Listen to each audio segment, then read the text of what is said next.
E aí, pessoal, tudo bem com vocês? Eu espero que sim. Bem, gente, vamos então iniciar outra aula de anatomia.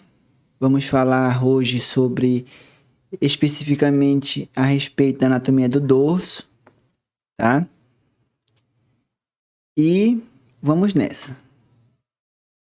Um momentinho que eu coloquei errado aqui, tá? Vamos lá. Vamos começar fazendo uma revisão conceitual, né, do dorso, o que é o dorso, tá? Que segmento é esse? Quais são os seus componentes? E aí nós entramos então na anatomia regional e topográfica em si.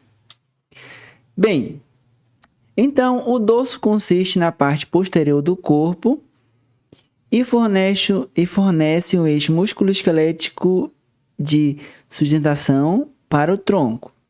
Então vamos aqui no nosso atlas de anatomia. Opa!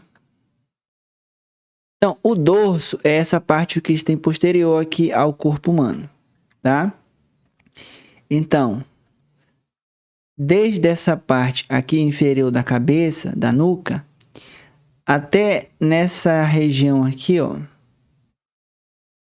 né, dos ossos do quadril, tudo isso aqui nós chamamos de dorso, tá? Tudo isso aqui, ó, tá? Todo esse contorno aqui é o dorso, ok? Desde a parte inferior do crânio aqui, todo esse contorno, isso aqui é o dorso. Nós costumamos chamar de costas. Outras pessoas dizem costa. Ai, tô com dor na minha costa, que é um termo incorreto.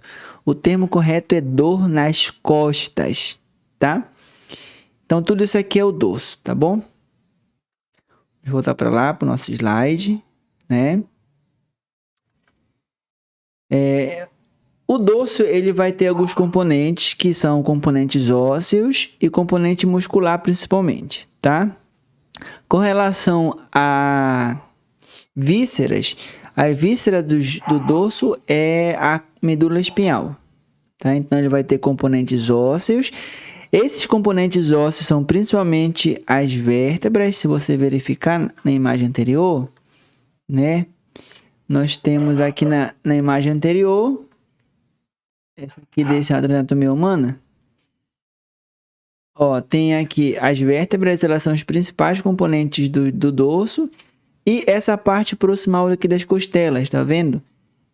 Essa parte aqui que fica proximal, que eu digo, é esse início da costela aqui, ó. Tá? Esse início das costelas, essa parte aqui inferior do crânio e essa parte inicial aqui dos ossos do quadril, ossos do quadril, né? São o que formam o dorso, tá? Então a coluna vertebral, né, em si, coluna vertebral em si, essa parte proximal aqui da costela, deixa eu ver se consigo. A parte aqui proximal da costela, ó, que fica aqui para trás, né? E essa parte inicial aqui dos osso do quadril, tá? A parte inicial aqui do osso do quadril. Isso é o que forma os ossos do dorso, ok?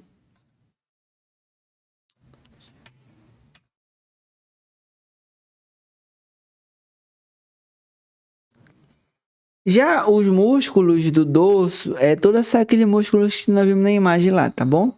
Tudo aquilo que aparece na imagem são os músculos do dorso lá. Vamos voltar para cá, para esse nosso slide aqui. Vamos botar os músculos, ó. Esses músculos aqui, como todos são músculos do dorso, nós vamos ver que ele tem várias divisões, tá? Todos esses aqui são os músculos do dorso. Esse músculo do dorso, ele tem, né, como algumas funções, né? É de interconectar as vértebras em si, né? Fazer a conexão das vértebras, né? E também de fazer os movimentos da coluna vertebral, movimentos proximais do membro superior, movimentos da cabeça e de automaticamente, como você movimenta a coluna, você vai sustentar o tronco. E como eu havia comentado, né, as vísceras que tem no dorso é a medula espinhal que fica internamente a coluna vertebral, tá? Então, esses os componentes básicos do dorso.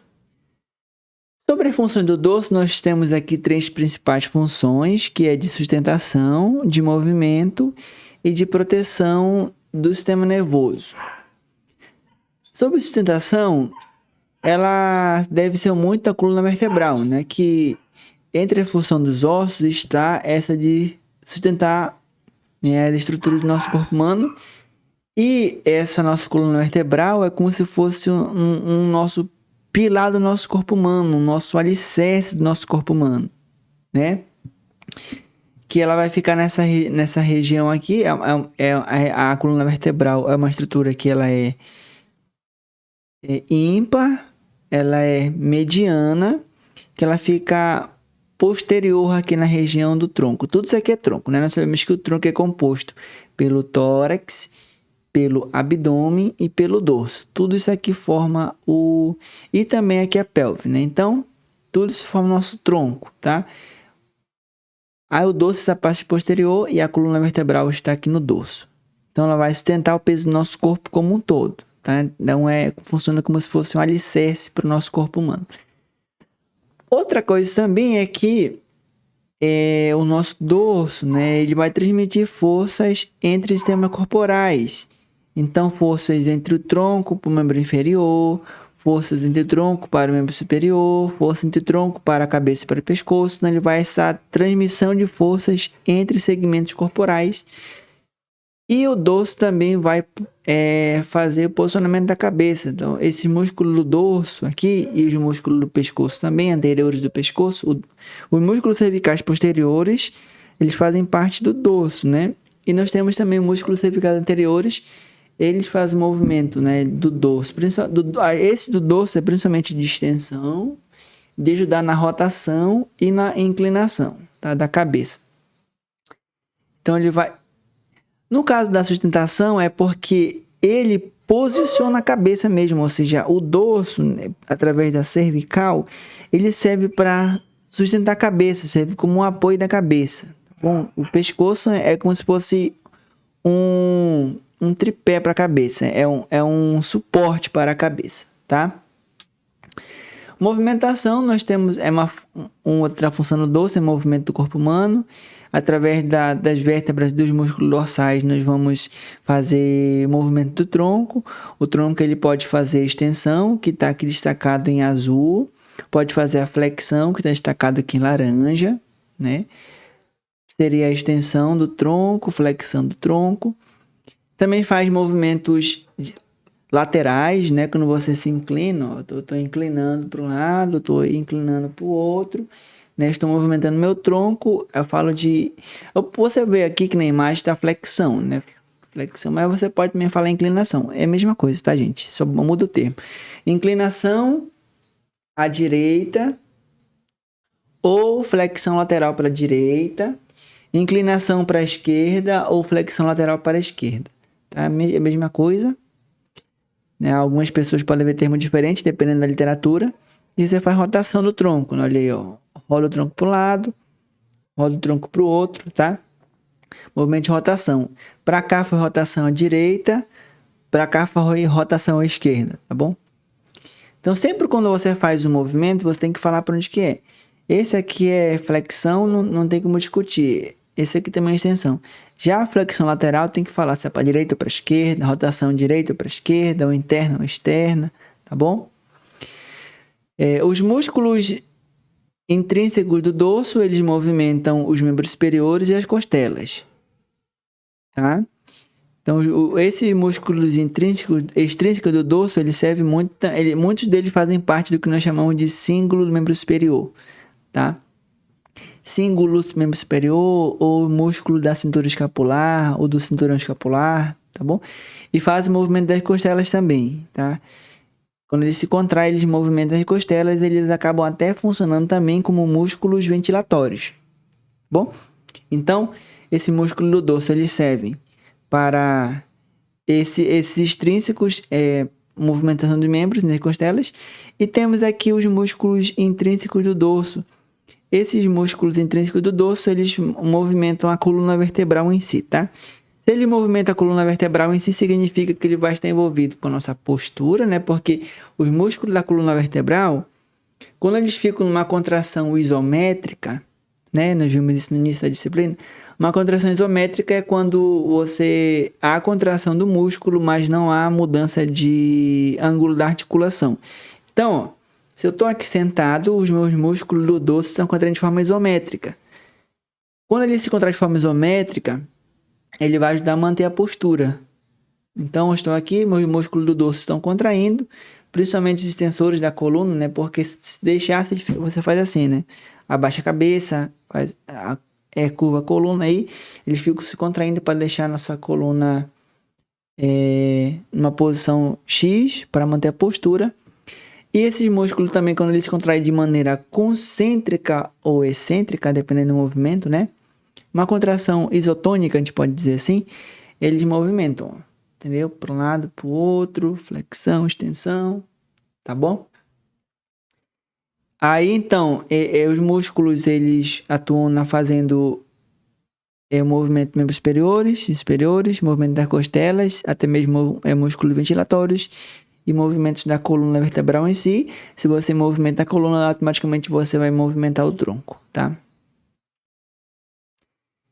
E nessa parte aqui vamos ver sobre a função de proteção do dorso, né? Proteção das estruturas do sistema nervoso. A coluna vertebral, ela é uma estrutura formada por vértebras, né? São vértebras individuais. Entretanto, quando essas vértebras se sobrepõem uma à outra, ficam algumas estruturas. Uma delas é esse forame intervertebral e outro é o canal medular, é esse canal vertebral aqui. Esse canal vertebral é onde vai ficar a medula espinhal, tá? Aí, automaticamente, então, a coluna vertebral, ela vai servir para proteção da medula espinhal. Tá? Nós vimos isso, essa configuração é uma configuração devido à filogênese do sistema nervoso, né?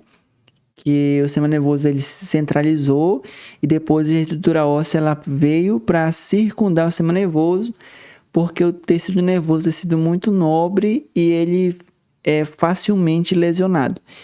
E uma vez que lesionado, o sistema nervoso tem pouca capacidade de se reconstruir. Então, por isso que tem que ficar protegido pela coluna vertebral, que é para evitar traumas. Lembrando sempre, gente, que esses traumas que a gente fala é dentro de limites fisiológicos, né? Se você pegar um tiro, se você ter uma queda de uma grande altura ou algum trauma, pode fraturar a vértebra e essa fratura da vértebra pode lesionar a medula espinhal e a pessoa pode ter lesões nervosas que são muitas das vezes irreversíveis, tá? Então lembre sempre, quando vocês forem sair de moto por aí, quando vocês forem tomar banho, né? Antes de pular na praia, verifica a profundidade, porque existe casos de pessoas que chegam na praia e vão mergulhar, né? Como a gente fala aqui no Amazonas, de flechada, aí no que vai, né? Dá no banco de areia e lesiona a medula, e aí você tem traumatismo raquimedular ou lesão medular. Às vezes você está de moto, cai de moto, né? Aí bate a coluna também, lesiona a coluna e fica paraplégico, tetraplégico, tá? Você está numa árvore, cai da árvore também, fratura a vértebra e a fratura da vértebra vai também estar relacionado com lesão medular e por aí vai, tá bom? Então, protege tanto a medula espinhal quanto essa parte inicial aqui do sistema nervoso, que é o nervo espinhal, tá bom? Esse é o papel de proteção da medula que os ossos do dorso fazem nas vísceras dorsais. Dito isso, então, né, essas funções gerais do dorso, essa introdução de o que é dorso, quais são os limites do dorso. Vamos falar então agora dos componentes do dorso. Tá? Vamos começar falando nessa parte aqui dos componentes ósseos do dorso, tá? Quais são os ossos que formam o dorso aqui? Deixa eu passar aqui. Bem, a estrutura, o arcabouço ósseo do dorso, propriamente dito, é feito pela coluna vertebral, tá? A coluna vertebral são os ossos que formam o dorso em si. E como eu disse agora há pouco, uma parte inicial das costelas, essa parte aqui final aqui do crânio, essa parte superior do osso do quadril, pode ser considerado estruturas ósseo do dorso, mas por excelência é a coluna vertebral. Essa coluna vertebral é uma estrutura que ela é formada por ossos irregulares, que são as vértebras, tá bom? Ao todo, a nossa coluna vertebral vai ser formada por 33 vértebras. E essas vértebras, elas vão ficar agrupadas para facilitar o entendimento. Esses agrupamentos vão se chamar de cervical, torácico, lombar, sacral e coxígeo. Tá bom? E outra coisa também que faz esse agrupamento é a característica das vértebras. Normalmente, as vértebras de cada agrupamento, elas vão ter características semelhantes, tá? As vértebras cervicais têm características específicas, as vértebras torácicas têm características específicas e as vértebras lombares, sacral e coxígeos também têm características específicas que nós vamos abordar mais à frente, tá? Então, esse que está em verde aqui são as vértebras cervicais. As vértebras cervicais é um grupo de vértebras formado por 7 vértebras, tá? Que está aqui em verde. Depois de 7 vértebras cervicais, vem as vértebras torácicas. As vértebras torácicas são vértebras agrupadas em número de 12, tá? 12 vértebras torácicas. Aqui em lilás estão as vértebras lombares, né? Essas vértebras lombares são o número de 5. Mais inferiormente às vértebras lombares tem as vértebras sacrais, que elas estão aqui em azul. São 5 vértebras sacrais. E aqui tem o cóccix. Aqui está errado, tá? Não é uma coxígea, não. Existem de 1 a 4 vértebras coxígeas, tá? O termo mais correto é 4 vértebras coxígeas, tá bom? Como eu posso falar assim, o normal em anatomia é existir 4 vértebras coxígeas, tá? Então, 7 mais 12 mais 5 mais 5 mais 4 vai dar 33 vértebras na coluna vertebral, tá? A coluna vertebral, nessa vista anteroposterior, ela tem que ser totalmente alinhada, tá? Ela tem que ser exatamente como está aqui, ó. Você tem que ter um alinhamento aqui. Se essa coluna apresentar desvios, já vai ter condições patológicas. Você pode ter uma chamada de escoliose. Pode ser uma escoliose em C, tá bom? Que é quando tem o desvio só para um lado. Pode ter uma escoliose em S. A escoliose em S seria já quando você tem por dois lados, ó. Por um lado, o outro e fica assim, ó. Entendeu? Escoliose em S. Tem por dois lados, tem desvio aí. Certo? Então, ela tem que ser uma coluna vertebral saudável, né? Ela tem que ser no sentido antero-posterior, ela tem que ser assim, bem alinhada, tá? Não tem nenhuma curvatura. Já no sentido de perfil, aqui, ó, em perfil, a coluna vertebral, ela tem curvaturas, tá? Essas curvaturas são essenciais para a coluna vertebral para que ela possa transmitir as forças entre todos os seus segmentos, tá? Essa anatomia da coluna vertebral, ela é fisiológica e é graças a ela que as forças físicas conseguem ser distribuídas por igual em toda a coluna. Tá bom? Então, graças a isso, ela é assim. Nós temos aqui dois tipos de curvaturas. Tem as curvaturas chamadas de... Deixa eu dar um zoom aqui. Tem as curvaturas primárias e tem as curvaturas secundárias. Não dá para ver não, né? Mas aqui, ó, as curvaturas primárias e curvaturas secundárias. Vou tentar arriscar. Se dá para arriscar, será? Não dá, né? Deixa eu voltar então aqui. Ó, aqui é uma curvatura primária, E aqui uma curvatura secundária. Mesma coisa aqui, ó. Curvatura primária. E aqui curvatura primária e curvatura secundária. A gente fala curvatura primária, aquelas primeiras curvaturas que foram desenvolvidas na embriologia. Então, o embrião, ele tem essa forma aqui, e o dorso do embrião, ele é côncavo, tá? Olha só, essa aqui tem uma concavidade. Então, essa concavidade é a primeira que existe, então por isso que é o que veio primeiro. Aí, remanescente dessa curvatura primária tem aqui no tórax e aqui no sacro. Essas curvaturas primárias são chamadas de cifose, ok? Cifose. Então, eu tenho uma cifose torácica e uma cifose sacral, ok? Depois, temos curvaturas secundárias. Quando a pessoa vai se desenvolvendo, né? Ela vai ao longo do seu desenvolvimento embrionário, surgem as curvaturas chamadas de secundárias ou lordose, tá? Que são essas aqui, ó. Então, vai ter lordose cervical e vai ter lordose lombar. Tá? As lordoses são curvaturas secundárias. Então, do ponto de vista em normalidade de anatomia, esse aqui é uma coluna saudável, tá bom? Se você verificar, a postura ideal, ela tem que seguir esse padrão que está aqui nessa imagem.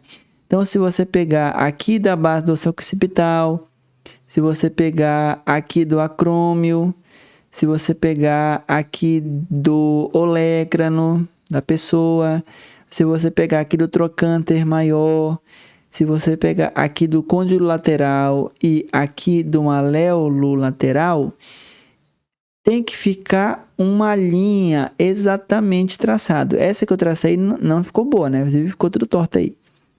Mas ignore essa minha linha torta e observem essa linha que está azul aí, tá vendo? Essa linha azul que tá aqui, ó. Nessa linha azul você percebe que esses pontos ósseos que eu disse para vocês, né? O lóbulo da orelha ou esse processo mastoide, o acrômio, o olecrano, o trocânter maior do fêmur, aqui o côndilo lateral do fêmur e o maléolo lateral da fíbula, eles têm que ficar alinhados. Isso significa que a pessoa está com uma postura excelente, tá bom? Está com uma postura muito boa. Eventualmente, podem ter desvios posturais, as pessoas podem ter desvios posturais. Um desvio postural que eu falei foi aquele anteriormente, que eu disse quando tem o desvio no plano antero-posterior, né? E aqui pode ter desvio nesse plano aqui, tá? Nesse plano, nessa vista lateral pode ter desvio. Quando você tem desvios aqui, vai ser hiper, tá? Pode ser hiperlordose ou pode ser hipercifose, tá bom? Se você colocar no diagnóstico cifose ou lordose, está errado, porque cifose ou lordose são curvaturas fisiológicas.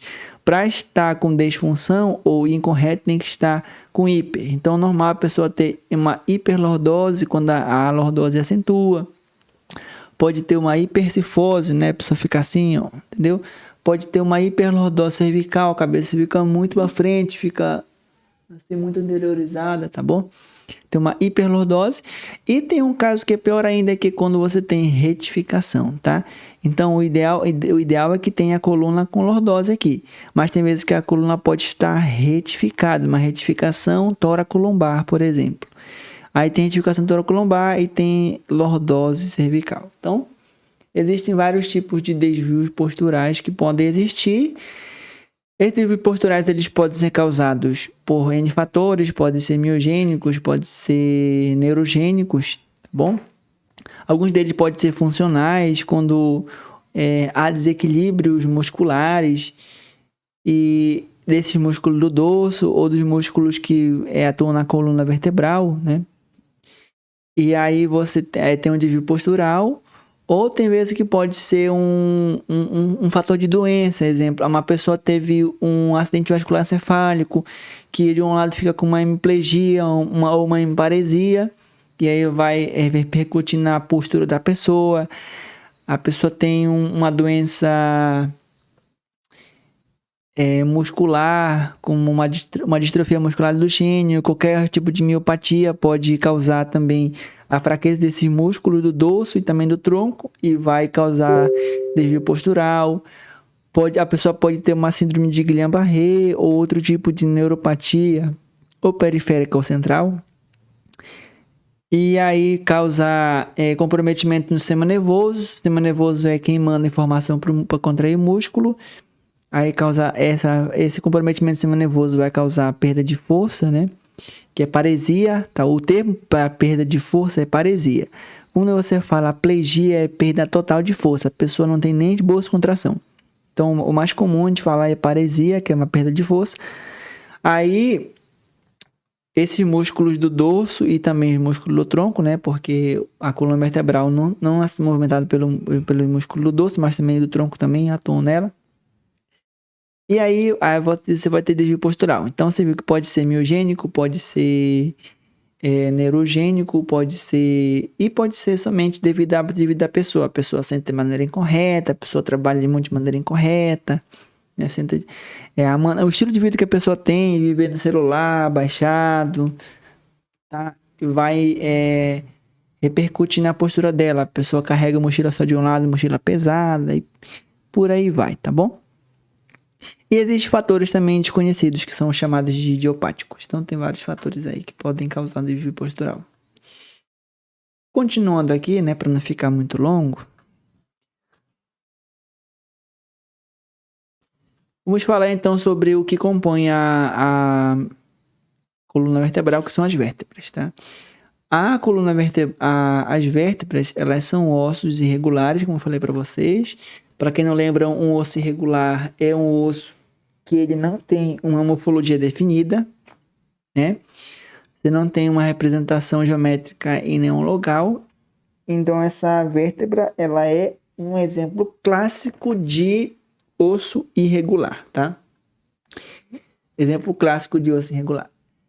A vértebra, ela vai ter... Um momentinho só, gente. Espera aí. Ok. Ela vai ter alguns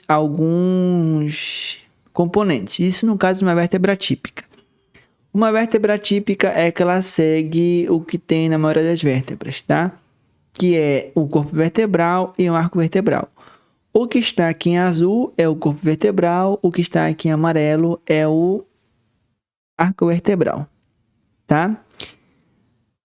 Então, a vértebra típica tem o corpo vertebral, tem o arco vertebral. Esse corpo vertebral aqui, o volume dele vai ser diferente de acordo com cada tipo de vértebra, tá bom? E esse arco vertebral, ele tem alguns componentes, tá?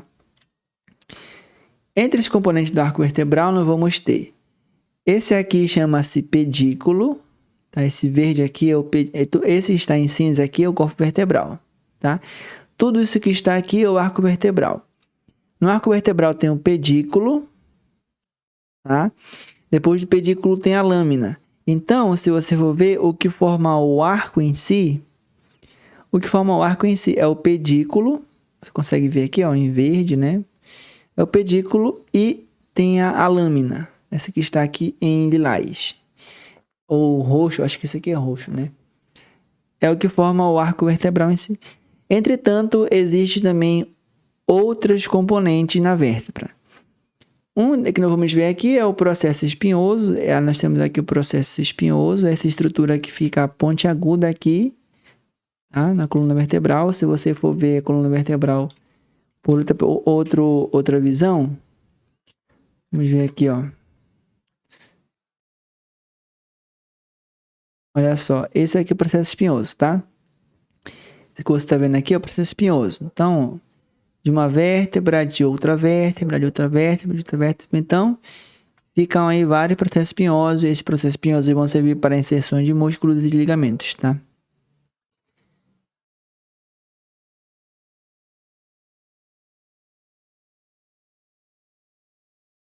E nós temos aqui os processos transversos. Tem o processo transverso de cada lado, né? Vai ter do lado direito e do lado esquerdo.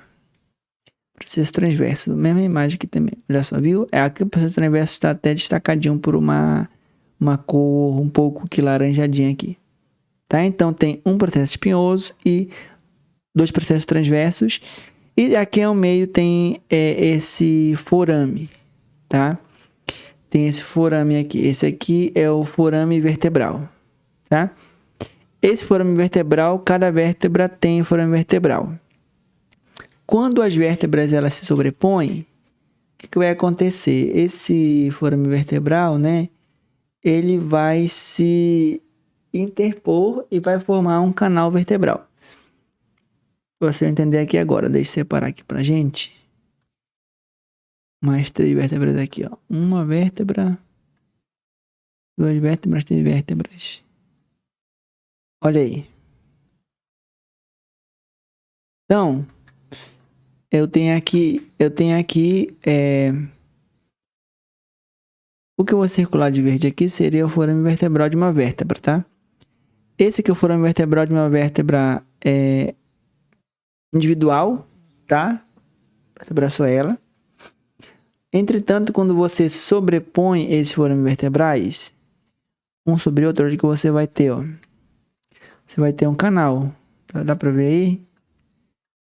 Olha aí esse canal aí. Esse canal que você está vendo aqui é chamado de canal vertebral. Nesse canal vertebral é onde vai ficar localizado a medula espinhal. Tá bom? Nesse canal vertebral vai ficar localizada a medula espinhal.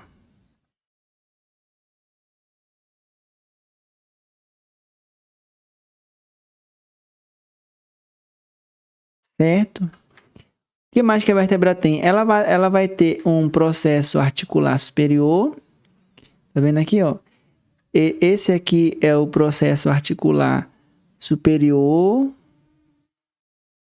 Dá para circular ele aqui, ó. Esse é o processo articular superior. E aqui embaixo tem o processo articular inferior, tá? Esse processo articular, ele é bilateral, ou seja, tem do lado direito e do lado esquerdo, ó. Tá vendo aí? Então, processos articulares superiores, processos articulares inferiores. No processo articular, sempre vai ter uma faceta. Essa faceta aqui, ó, é a faceta articular, né? Essa aqui é a faceta articular do processo articular superior. E se você pegar essa aqui e girar um pouquinho, vai ter a faceta articular. Essa aqui é a faceta articular do processo articular inferior. Ok? Então, a vértebra tem um corpo, né? Aí ela vai ter aqui um arco. Esse arco vai ter o pedículo, vai ter a lâmina, vai ter o processo espinhoso, processo transverso e os processos articulares. Então, isso é o que compõe basicamente uma vértebra, tá? Basicamente uma vértebra aí. Então, isso foi falando aqui de vértebras típicas, tá? Tudo isso aqui que nós estamos comentando são vértebras típicas. Um momentinho só, gente.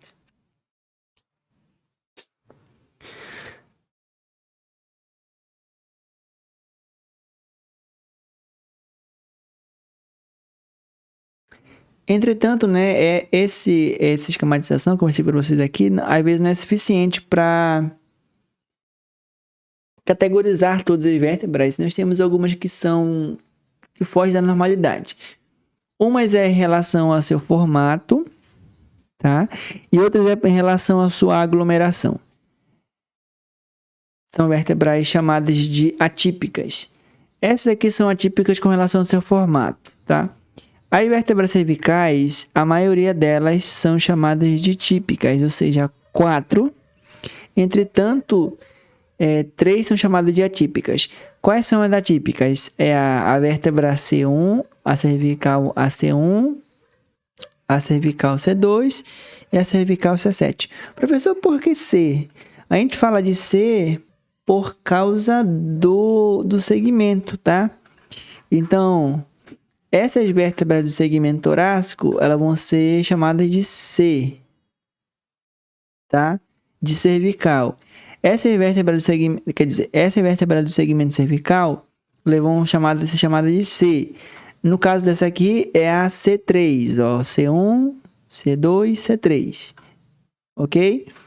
Essas aqui do tórax, elas são chamadas de T, o T vem de torácicas. Essa que eu destaquei aqui para vocês é a vértebra C5, tá bom? Nós temos aqui as vértebras lombares, olha só. Aqui tem a vértebra lombares, ela é chamada de L de lombar. Tá? Essa aqui é a L2. Por que esse aqui é L2? Porque essa vértebra tem relação com essa costela. Então, a última costela ficou com a última vértebra. Então, se tem 12 pares de costelas, tem 12 vértebras torácicas. Entenderam aí a relação? Aí aqui já é L1, L2, que eu agora selecionei. Depois vem as vértebras sacrais. Essas sacrais são chamadas de S. Então, você vai ter de S1 a S5, tá? Você não consegue ver aqui porque elas são vértebras fundidas, ó. Elas são vértebras atípicas e são fundidas umas às outras, tá bom? Então, aqui teria esse aqui seria o processo espinhoso de uma, processo espinhoso de duas, processo espinhoso de três, processo espinhoso de quatro, e aqui embaixo, processo espinhoso da quinta. Entendeu? Então, são 5 vértebras sacrais. E tem aquela lá embaixo lá, que é o sacro, né? Quer dizer, o cóccix. O cóccix, as coccígeas, elas são renomeadas por, se não me engano, de CC. CC, tá?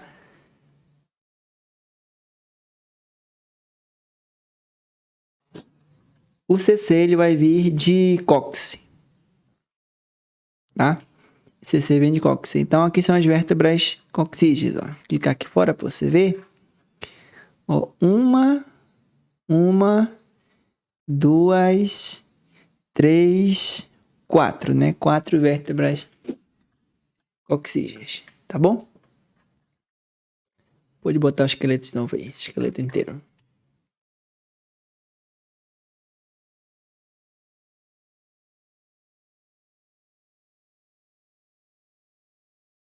Tô falando aí? Tô falando, né? Vamos lá, então. Aí você verifica, olha só. Essa aqui é a C1. Essa C1, ela é especial, que ela tem até nome, né? Ela é chamada de Atlas.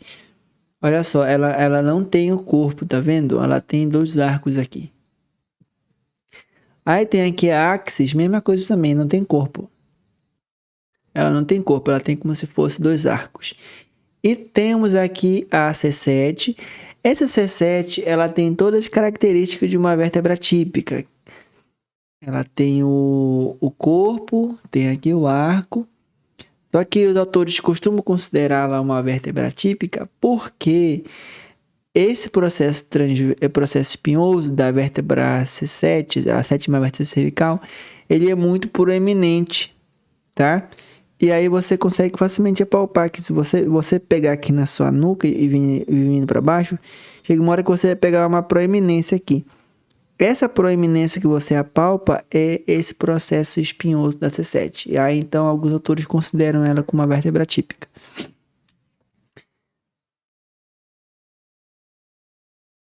E as demais que eu falei agora há pouco, tá? O sacro, que são vértebras fundidas,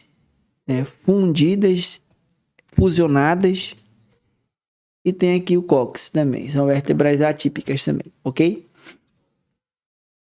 Aí nós vamos então discutir agora um pouquinho aqui sobre as características de cada vértebra do nosso corpo humano, tá? Professor, como é que eu faço para me caracterizar as vértebras cervicais, das torácicas, das lombares? Muito fácil, né? Essas vértebras cervicais, vocês vão caracterizá-las por ter um corpo vertebral pequeno, tá? Corpo vertebral pequeno e principalmente por ter nelas um forame onde vai passar a artéria vertebral. Vamos dar exemplo para você ver aqui, olha só. Eu tenho aqui a coluna vertebral, vou clicar aqui em uma vértebra torácica. Lembrando que as vértebras cervicais, essa C1, essa C2 e a C7 aqui, ó, elas são vértebras cervicais atípicas, tá? Essas aqui são vértebras cervicais atípicas. Já as demais, acho que aqui é a C3, a C4, a C5, C6, essas 4 vértebras cervicais, elas são vértebras típicas, tá bom? Aí, como eu disse para vocês, o que caracteriza uma vértebra cervical é porque ela tem um corpo vertebral pequeno, olha só. Olha o tamanho desse corpo vertebral aqui, dá para ver aí? Bem pequenininho, né? Olha o tamanho dele, gente, como é que ele é, ó. Ele é bem pequeno, tá? E outra coisa também que eu disse, que tem nesse corpo vertebral, é que aqui, ó, ele é pequenininho também, dá pra ver aí? Olha só o tamanho que é, né? Então, é muito pequeno. Quer dizer, esse forame aqui, você tá vendo aqui, esse que eu destaquei aqui, ó. Esse forame aqui só tem vértebra cervical. Professor, por que esse forame só tem vértebra cervical? Porque aqui na coluna vertebral cervical vai passar um vaso chamado de artéria vertebral. Olha só, tá vendo aí, ó? Essa artéria vertebral, ela só vai percorrer aquele foramezinho lá, tá vendo? Que eu destaquei lá. Deixa eu destacar uma vértebra, esse forame aí, ó. Olha só. Viu aí? Então, essa artéria vertebral, ela passa nesse forame aí, ó. Nesse forame intervertebral. Ok? Então, para você saber o que é uma vértebra cervical, tem corpo pequeno e tem esse forame aí. É o que caracteriza ela. De maneira resumida, tá? Já uma vértebra torácica, o que caracteriza uma vértebra torácica? Olha de onde que eu saí de lá. O que caracteriza uma vértebra torácica é que ela vai ter esse processo espinhoso meio que pontiagudo, tá vendo aí? Esse processo espinhoso meio pontiagudo e muito oblíquo, né? Olha como é a organização do processo espinhoso da vértebra torácica, ó. Eles são muito oblíquos, ó, eles são muito inclinados assim, tá bom? São muito inclinados. O corpo ele é intermediário, entretanto, o que caracteriza uma vértebra torácica de maneira definitiva é que ela vai ter espaços para articulações com as costelas. Olha aqui embaixo, tá vendo? Uma vértebra torácica fica sempre articulado com a sua costela, com a sua respectiva costela, correto? Aí, ó, tá vendo? Então, aqui na vértebra torácica, ela vai ter acidentes ósseos, que é onde vai ter contato com as costelas, que você vai ter um acidente ósseo aqui no processo transverso, quer dizer, processo transverso, e um acidente ósseo aqui no corpo da vértebra. Esses acidentes ósseos, eles vão ser responsáveis por caracterizar essa vértebra torácica. Olha aqui, ó, tá vendo aqui? Ó, essa aqui é uma vértebra cervical. Não, você não tá vendo não, né? Agora, ó, isso aqui é uma vértebra cervical, aqui uma vértebra torácica. Verifique que esse acidente ósseo aqui, tá vendo? Essa faceta articular aqui, ó, só tem aqui na vértebra cervical, tanto aqui no processo transverso quanto aqui no corpo dela.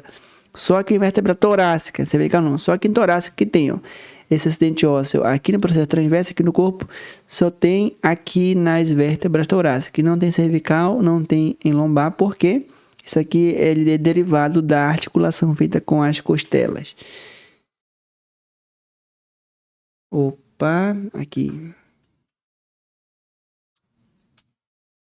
Tem com as costelas, tá, gente?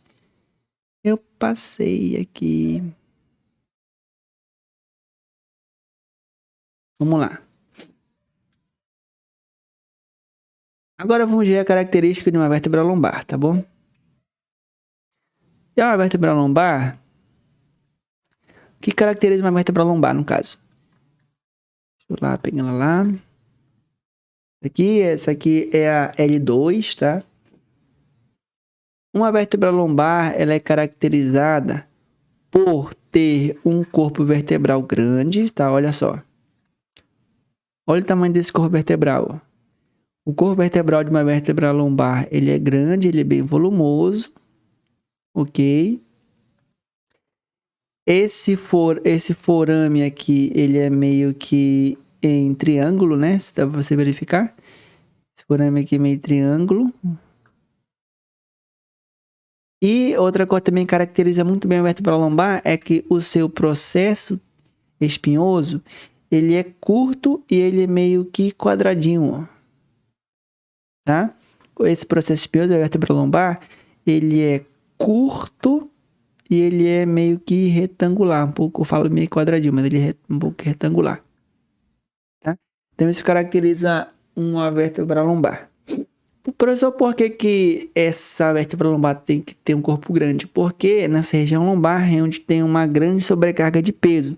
Aí a vértebra ela fica um pouco maior, que é para ter um disco vertebral maior também e suportar o peso vindo da cabeça e do tronco nessa região lombar aí, tá? Então é para você ver um pouco aí sobre como caracterizar cada vértebra do corpo humano, tá? No caso, vértebras típicas, tá? Cervicais, as lombares e as torácicas aí. Muito bem. Eu acho que vamos parar por aqui. Aí no próximo vídeo vamos continuar falando sobre as articulações do dorso, tá? Então, gente, vamos finalizar essa aula por aqui. Eu espero que vocês tenham curtido a aula. Muito obrigado e até a próxima.